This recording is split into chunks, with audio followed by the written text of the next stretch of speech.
Hello bachcho, let's read this question. The question says the conductivity of electrolytic solution depends on which of the following. First है हमारे पास size of ions produced, option 2 है हमारे पास viscosity of the solvent, third है हमारे पास concentration of electrolyte और fourth है हमारे पास solvation of ions produced. A है हमारे पास 1 and 3, option B है 1, 2 and 3, option C है 1, 3 and 4, option D है all of these. The key concept for this question is conductivity. Conductivity क्या होती है हमारे पास? कंडक्टिविटी होती है कंडक्टेंस, ठीक है, किसी एक यूनिट वॉल्यूम की। जब हमारे पास इलेक्ट्रोड्स जो है उनका area of cross section unity होता है और जो हमारा उनके बीच की डिस्टेंस होती है वो भी यूनिटी होती है। नाउ हमसे क्वेश्चन में क्या बोला है कि कौन से फैक्टर्स पे हमारा डिपेंड करता है कंडक्टिविटी। तो देखो, जो हमारा कंडक्टिविटी होगा वो हमारा साइज ऑफ आयंस पे डिपेंड करेगा, ठीक है। देखो, कंडक्टिविटी जो होता है हमारा वो बेसिकली होता है फ्लो ऑफ इलेक्ट्रॉन्स की वजह से या फ्लो ऑफ आयंस की वजह से, राइट। यहाँ पे हम लोग बेसिकली आयनिक कंडक्टिविटी की बात करते हैं, तो यहाँ हम लोग बोलेंगे कि it is because of the size of ions, right. तो अगर जितना छोटा साइज होगा आयन का वो उतना ज्यादा उसकी मोबिलिटी होगी, राइट, और उतने अच्छे से वो कंडक्टिविटी दे पाएगा, ठीक है। फिर हमारे पास सेकंड है विस्कोसिटी। देखो, अगर विस्कस सॉल्वेंट में प्रेजेंट रहा वो आयन तो उसको बहुत ज्यादा क्या मिलेगा,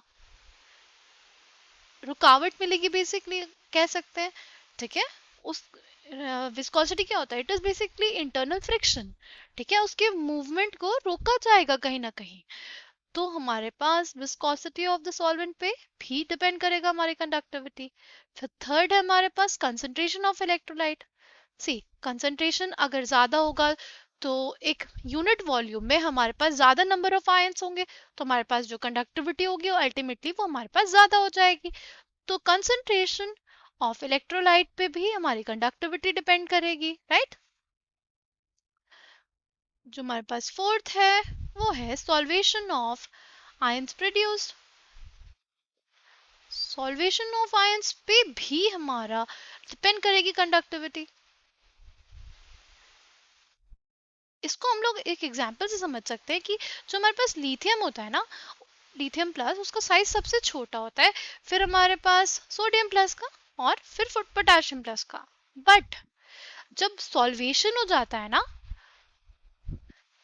तो हमारे लिथियम प्लस का जो साइज होता है वो सबसे बड़ा हो जाता है, और Na प्लस का और फिर K प्लस का। इस वजह से जो हमारा लिथियम प्लस है ना वो उतनी कंडक्टिविटी नहीं शो करता है, राइट। वो सबसे कम कंडक्टिविटी शो करता है, मतलब अगर हम लोग ऐसे देखें तो वो सबसे ज्यादा शो करना चाहिए था because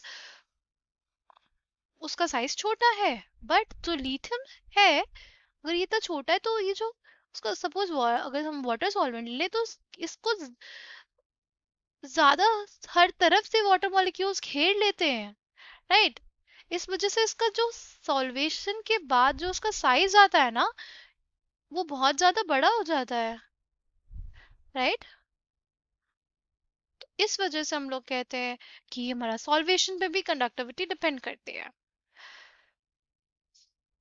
So, conductivity depends on all the four factors. The correct answer for this question would be option D. I hope you understood it well. Thank you and all the best.